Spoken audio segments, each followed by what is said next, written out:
All right, everyone, we'll go ahead and get started with Bud Black. Patrick, go ahead. Hi, buddy. Nice win today.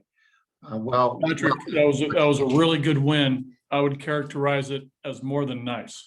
okay, I agree. I agree completely. I think you would too. You've been around this game a long time, and I think you would characterize it more than nice. I agree. But I appreciate the sentiments. Okay. Regarding Charlie Blackmon, I know baseball is not the kind of game like basketball or football where you can kind of will yourself necessarily to do things, because sometimes the game has to come to you. Right. But Charlie Blackmon's a veteran. He's the leader of this group. Do you think there was some of that willing the team to win in Charlie's game today?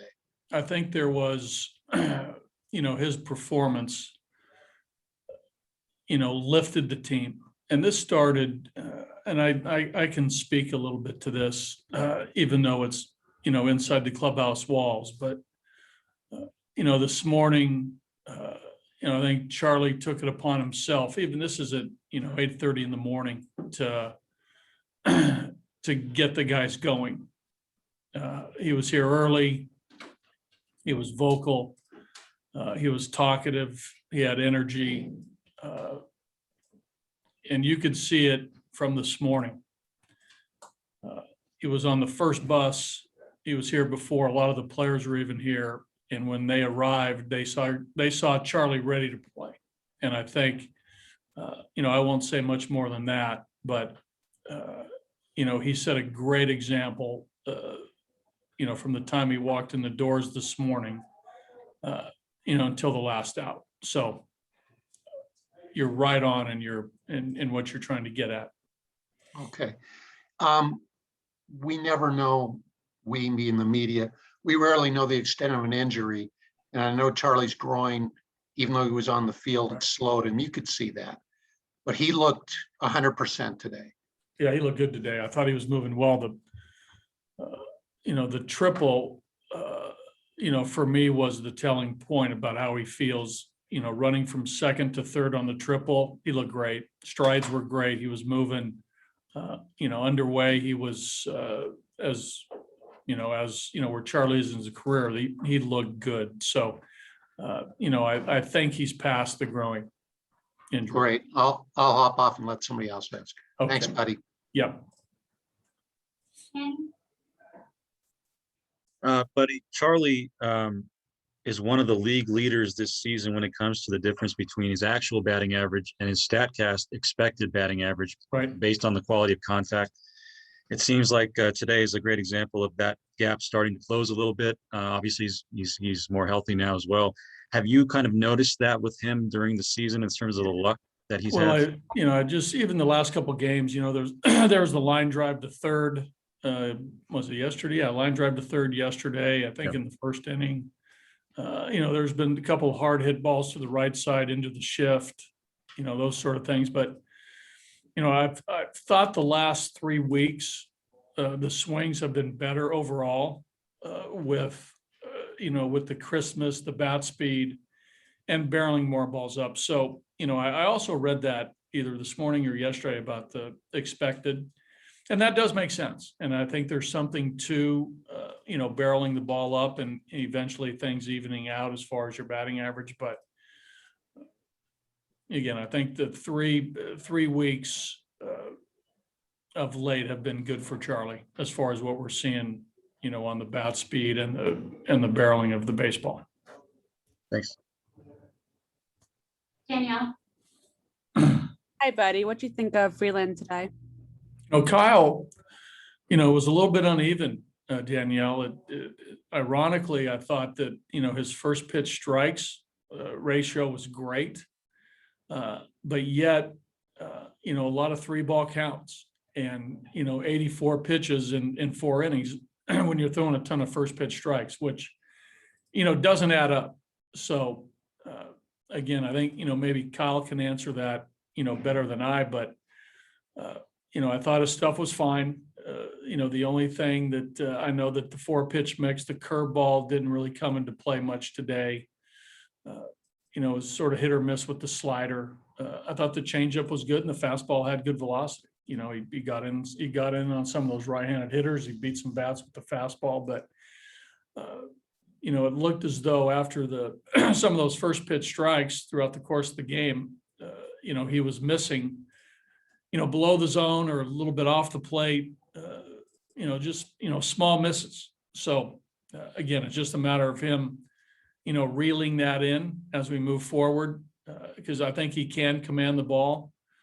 Just these first couple starts, he hasn't. So I think he's got to, give himself a little bit of a break here. These are just 2 starts, but I sense that Kyle moving forward, you'll see much more efficiency coming from him based on what he's done these last 2 starts.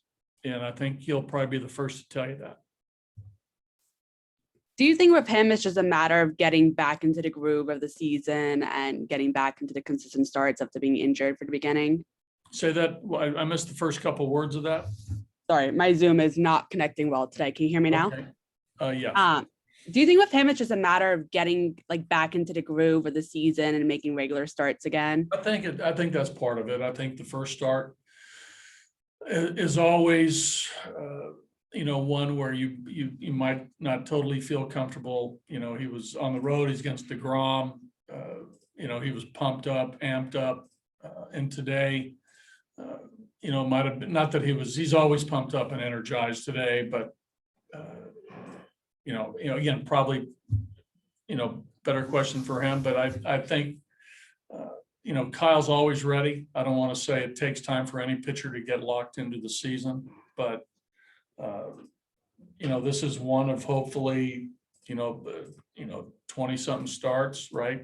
23, 24 starts.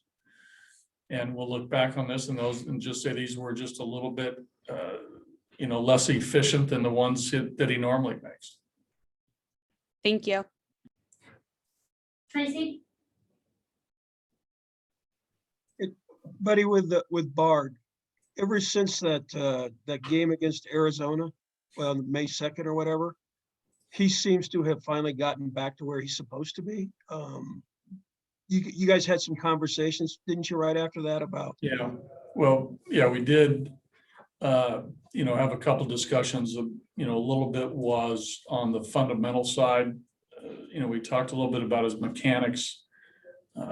I think I mentioned before that what, we moved him, more to the middle of the rubber, I think, to take advantage of, some angles that I think were beneficial for him.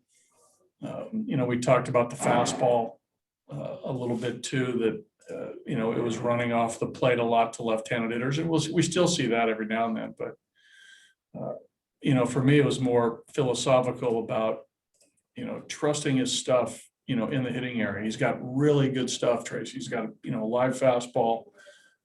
He's got a good breaking ball. He's got a feel for a change.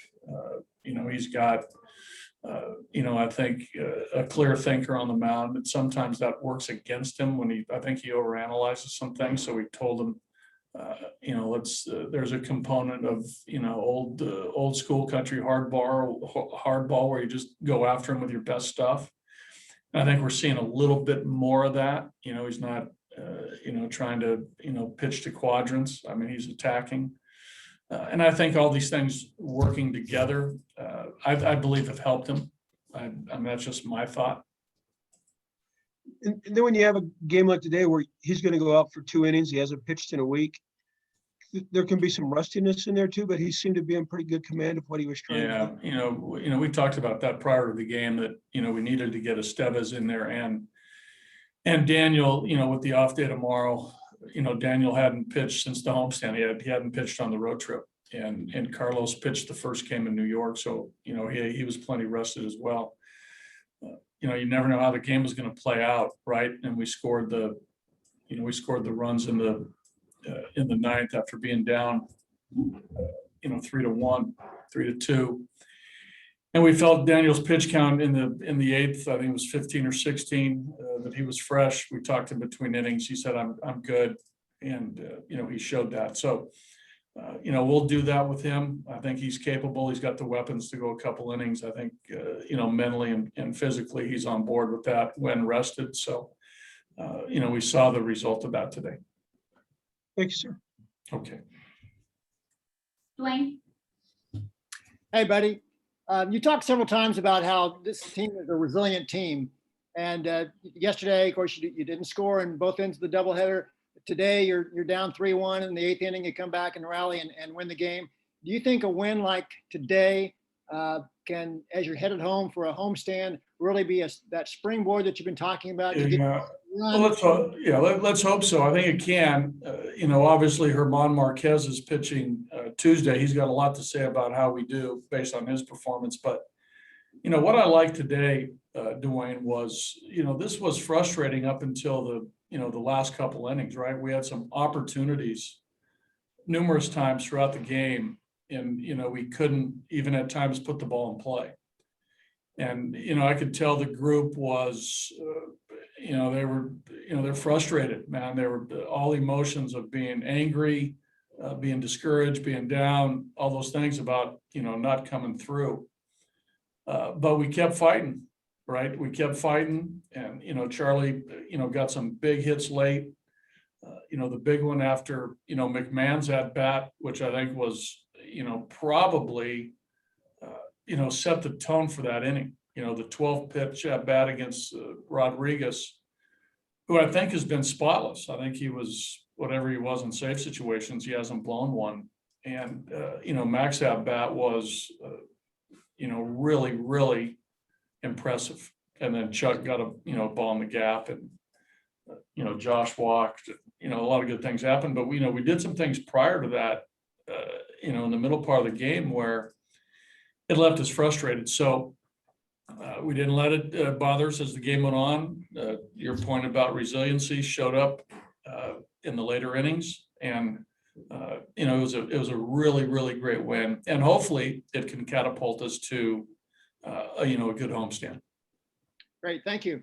Okay, guys. Thanks.